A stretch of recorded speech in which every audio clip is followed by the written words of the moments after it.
New York City subway system is vast. Over 660 miles of subway available for passengers.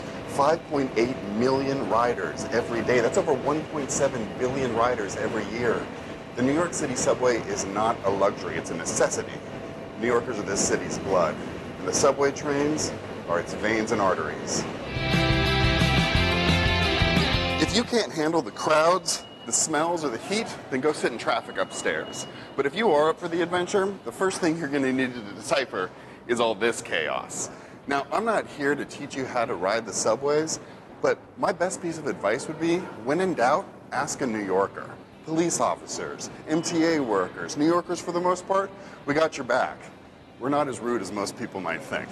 Now, when you look at a subway map, you're going to see all these different colored lines, and some of them are lettered and some of them are numbered. There's no real purpose to this anymore, but the reason dates back to the subway's original history. Elevated trains arrived in New York in 1870, and the current subway system dates back to 1904 and was originally 3 competing companies. The Interborough Rapid Transit, the original, the Brooklyn Manhattan Transit, and the Independent Rapid Transit Railroad. All 3 ran independently until they were bought up by the Metropolitan Transportation Authority in 1953. The numbered lines were originally IRT. The lettered lines were BMT and IND. I remember the 9 train and the V train. There was once double-digit trains as well as double-lettered trains, but there was never a P train, because who would ride the P train? These separate transit systems are the reason why some trains are wider and some more narrow. Some of them are shorter, too. Subway cars used to be 5 cars long. Now most are 9 cars long. And when Superstorm Sandy hit the New York area, it destroyed our new South Ferry station. So we get to use the original one dating back to 1905 as long as you're in the first 5 cars of the train. And because we get to use this original subway station, we get to see some of that original tile work dating back to the early 20th century.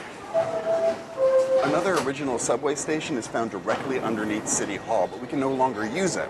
Due to the sharp curve of the subway tracks, the modern trains can't utilize that track. But if we stay on the 6 train past the Brooklyn Bridge stop, we get a glimpse into the past. This is considered one of the most beautiful subway stations in all of New York City. Other gems of the New York City subway include an original Roy Lichtenstein mural here in Times Square. How about a secret entrance into the Knickerbocker Hotel, which closed not long after its owner, John Jacob Astor, died on the Titanic? Then there's all the art installations, like the Mass Transiscope by Bill Brandt, 1980, at the original abandoned Myrtle Avenue subway station here in Brooklyn. Or the audio installation, Reach New York, an urban musical instrument by Christopher Janney. You will no doubt notice the numerous I-beams throughout almost all the subway stations in New York City that keep the streets from caving in on us down here. And if you look closely, down at the bottom of the I-beams, you'll see these sort of slanted, elevated inserts. These are known as sanitary coves, and they're there simply to keep pools of urine from pooling up. Which brings us here, to New York City's newest subway stations along 2nd Avenue, which have been in development for 96 years. First mentioned in 1920 to relieve congestion along Lexington Avenue, these subway stations weren't completed until 2016.